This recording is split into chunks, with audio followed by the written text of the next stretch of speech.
Drake May was feeling the pressure. Second-year quarterback was sacked 6 times throughout the game, bringing his playoff total to 21. It's the most times a quarterback was sacked in a single postseason run in NFL history. This morning on Unsportsmanlike, Chris Canty was putting a lot of the blame on this Patriots coaching staff. Listen to this. It was a miserable game from Josh McDaniels. All of the praise that he's gotten this year for the development of Drake May, and rightfully so, all of that goes out the window with that performance that he had yesterday, because he didn't give his young quarterback a chance. My God, it's just a disgusting game by Josh McDaniels. A disgusting game. You like that? What do you think, Cam?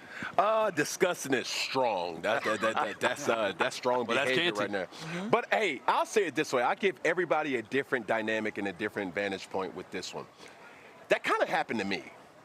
And the thing that I'm most disappointed in Josh McDaniel is that where was the in-game adjustments? When I played in Super Bowl 50, one man wreaked havoc. Yeah. His name is Von Miller. And old boy did his big one. Unfortunately, it was with me. So for me, even going back and you start to say, hey, what was the in-game adjustments to say we can't allow 58 to take over? Well, fast forward or play back yesterday's game, the front four was so dominant. It wasn't as if they were making impact plays each and every time. You could tell it was getting to Drake May.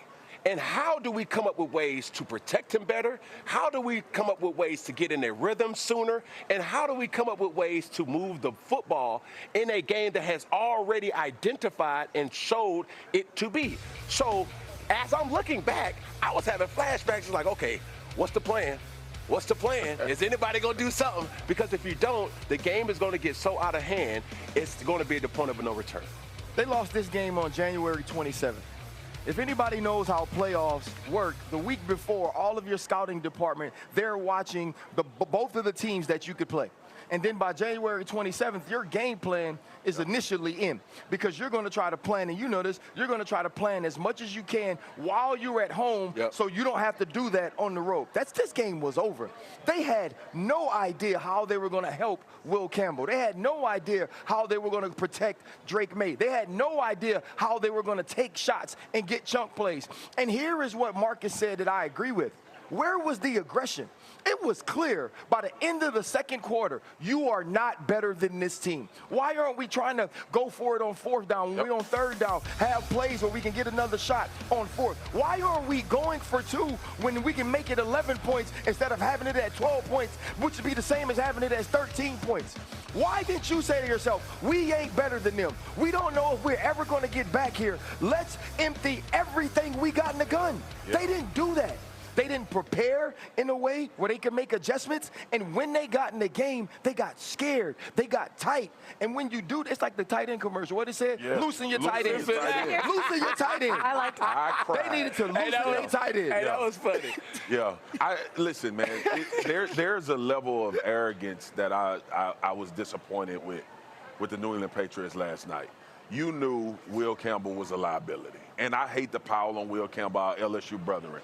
But you knew from your previous 3 games that you're going into a very similar situation of these defenses that you face, and you leave a rookie on the island that's already struggling. You leave a left guard on the island that's already struggling. And if you look at this game, the correlation was absolutely there. The guard got beat on a pass rush, and Will Campbell was getting beat, and the pressures that were being caused. Sometimes, as a coach, right, you got to drop your ego a little bit and say, this plan that I formulated is not going to be successful for us. And you have to have something else you can go to. I've always wondered in games like this, why don't you speed up the tempo at some point? Why don't you try to find plays? Where's the screen game? Where are the things for Drake May to get his legs going? And I know you're afraid. The 6 offensive linemen. Yeah, just anything. But that's what I was saying earlier in the show, RC. It's like, bro, you ain't got no games after this, regardless of if you win or lose, right? You ain't saving no play for next week, and we going to hold this one. Or you not telling Drake May, hey, man, don't try to go out. Man, go out and try to make every play you can make. You heard last night Collinsworth kind of said that, too, about speeding up the game, but it was in the fourth quarter. It was like it had already been almost out of reach. Well, you brought up Chris Collinsworth, and I think that it was very telling what was coming out of his mouth he was bringing up the fact that New England appeared to be conceding. Yeah. In the second quarter. In the second quarter. And so, again, when we speak about a team that knows it's inferior, we have to understand that even though it's not a rarity to feel for a team to feel that way in the National Football League, it's a rarity for the average viewer to see it that early. It's a rarity for us to look at it and be like this, you don't believe. You don't think you got it. You know you're inferior to this team. Usually that's something walking into a game of this magnitude that galvanizes a team and uplifts them and say, we ain't got nothing to lose. Let's go for it. Y'all all picking them. Fine, let's get it on. Stephen A., this bothering Cam. What's up, Cam? What's up? Go ahead. When I say fool's gold, and everybody get to saying certain things, oh, you hating, you bitter, you this, you that, but it was inevitable. When you start to see that you're beating everybody they're not at their best. You're finding ways to scratch and claw to win. They're not at their best, bro. You're fighting little bro. You're not fighting big bro. Matter of fact, you're fighting the third cousin. You're not fighting the head honcho.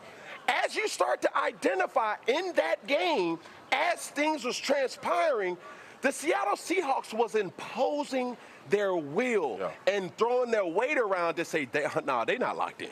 This can't be the Super Bowl matchup that we was hearing so much about. And you can keep saying the Will Campbells, you can keep mentioning Drake May, you can even keep mentioning Josh Allen. But nobody, Josh McDaniels. But nobody on the New England Patriots side of the football, coaches included, really took it personal to say, hey, this one's on me.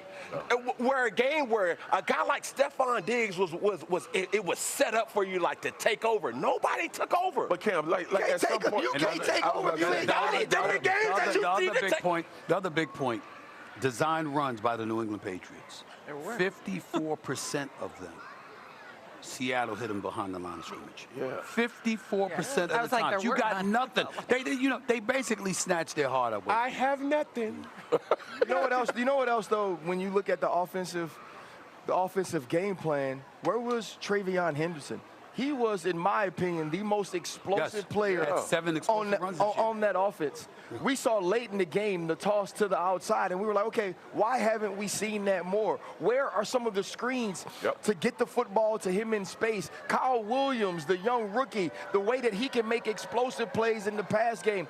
Why didn't they try to exhaust everything that was at their disposal to create something? That's what's frustrating to me. Because the reality is, we've seen games where the better team didn't win. Yes. Of course. Like we've witnessed that all season long. Like this particular game, and that's why I love football, because the variables matter. The ball bouncing in a certain direction matter. Luck matters. You got to give yourself a chance for luck, though. That's the frustration that the New England Patriots should have. Look, we can't protect them. Hey, man, run a go route, I'm going to throw it up, see if you can win a 50-50 ball. They did it one time and scored a touchdown with it. Those are the things we're talking about. It's not, look, schematically, X's and O's, man for man, getting beat. I have been on football fields, Cam, you have too, and RC, where we looked across the line of scrimmage and said, man, we better than them. But why we can't beat them? Y'all was 13-3, and the Giants can't beat y'all at your own place. And we beat them twice during the regular season. They came with a plan we weren't ready for. Here's the thing, too, man. Like, when you get to this point of the season, right, everybody talks about, well, what else are you going to do different that you haven't shown all season? Something. Something. The New England Patriots were in the same offense we've seen them run since the end of the season against the best defense in the league in the Super Bowl. And by the way, when that kind of stuff has plagued them in past Super Bowl losses, you had a coach and an offensive coordinator that was a part of the team when it happened, which means that residue of those feelings should have hit you, should have overwhelmed you, where you could have prevented yourself from having it replicated yet again. I mean, they held them how many field goals in the first half? It was never really out of reach until we got to the third, fourth quarter, and they had that pick six. We're going to say bye to Swagoo, and I know you're going to say bye to Swagoo and be sad about it because we're not going to see him for a little bit. We're not going to see him for a little bit. That brother happier than Kawhi Leonard, to be honest. I had to do it like that. Load management. Load management. Swagoo, thank you very much. Hey, Also, but you give us 40 when you hit 40. He did drop 40. He did drop 40. Swagoo will be on NFL Live later and on our air. Also, Sam Darnold and Kenneth Walker III, who won Super Bowl MVP, will be dropping by our set here on NFL Live a little bit later on today, here from Disneyland. Coming up, though, on First Take is Sam Darnold. Speaking of, officially a top quarterback in the NFL, and will Drake May have to wait a little while before getting back to the big game? Don't go anywhere. Fresh Hour First Take live from Disneyland comes your way next.